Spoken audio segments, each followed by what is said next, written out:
John chapter 11. The death of Lazarus. Now a man named Lazarus was sick. He was from Bethany, the village of Mary and her sister Martha. This Mary, whose brother Lazarus now lay sick, was the same one who poured perfume on the Lord and wiped his feet with her hair. So the sister sent word to Jesus, Lord, the one you love is sick. When he heard this, Jesus said, the sickness will not end in death. No, it is for God's glory, so that God's Son may be glorified through it. Jesus loved Martha and her sister and Lazarus.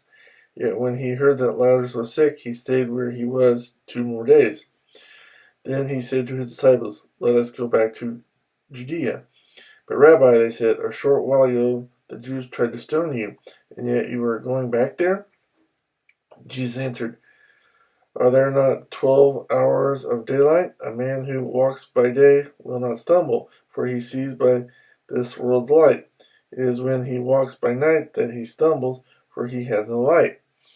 After he had said this, he went on to tell them, our friend Lazarus has fallen asleep, but I am going there to wake him up. His disciples replied, Lord, if he sleeps, he will get better. Jesus had been speaking of his death, but his disciples thought he meant natural sleep. So then he told them plainly, Lazarus is dead, and for your sake I am glad I was not there, so that you may believe. But let us go to him. Then Thomas, called Didymus, said to the rest of the disciples, let us also go, that we may die with him. Jesus comforts the sisters. On his arrival, Jesus found that Lazarus had already been in the tomb for 4 days. Bethany was less than 2 miles from Jerusalem, and many Jews had come to Martha and Mary to comfort them in the loss of their brother. When Martha heard that Jesus was coming, she went out to meet him, but Mary stayed at home. Lord, Martha said to Jesus, if you had been here, my brother would not have died. But I know that even now God will give you whatever you ask. Jesus said to her, your brother will rise again. Martha answered, I know he will rise again in the resurrection at the last day. Jesus said to her, I am the resurrection and the life. He who believes in me will live even though he dies, and whoever lives and believes in me will never die. Do you believe this? Yes, Lord, she told him. I believe that you are the Christ, the Son of God, who has come into the world. And after she had said this, she went back and called her sister Mary aside.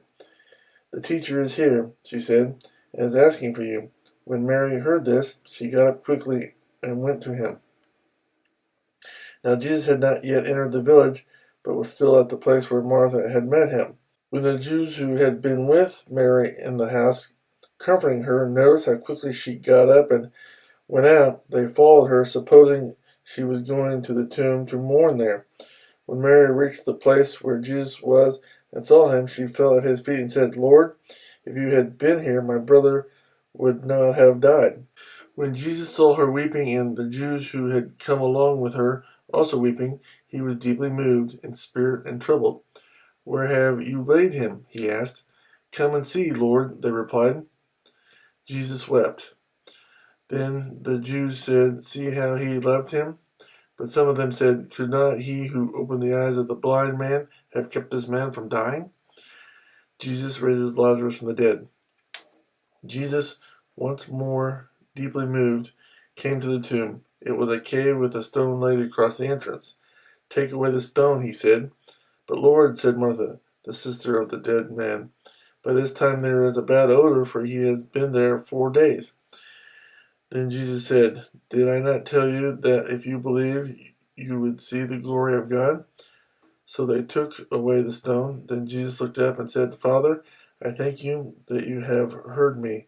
I knew that you always hear me, but I said this for the benefit of the people standing here, that they may believe that you sent me. When he had said this, Jesus called in a loud voice, Lazarus, come out. The dead man came out, his hands and feet wrapped with strips of linen and a cloth around his face. Jesus said to them, take off the grave clothes and let him go. The plot to kill Jesus. Therefore many of the Jews who had come to visit Mary and had seen what Jesus did put their faith in him. But some of them went to the Pharisees and told them what Jesus had done. Then the chief priests and the Pharisees called a meeting of the Sanhedrin. "What are we accomplishing?" they asked. "Here is this man performing many miraculous signs. If we let him go on like this, everyone will believe in him, and then the Romans will come and take away both our place and our nation." Then one of them, named Caiaphas, who was high priest that year, spoke up. "You know nothing at all.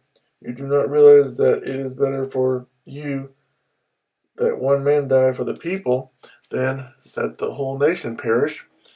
He did not say this on his own, but as high priest that year he prophesied that Jesus would die for the Jewish nation, and not only for that nation, but also for the scattered children of God, to bring them together and make them one.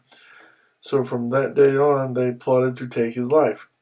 Therefore, Jesus no longer moved about publicly among the Jews. Instead, he withdrew to a region near the desert, to a village called Ephraim, where he stayed with his disciples. When it was almost time for the Jewish Passover, many went up from the country to Jerusalem for their ceremonial cleansing before the Passover. They kept looking for Jesus, and as they stood in the temple area, they asked one another, "What do you think? Isn't he coming to the feast at all?" But the chief priests and Pharisees had given orders that if anyone found out where Jesus was, he should report it so that they might arrest him.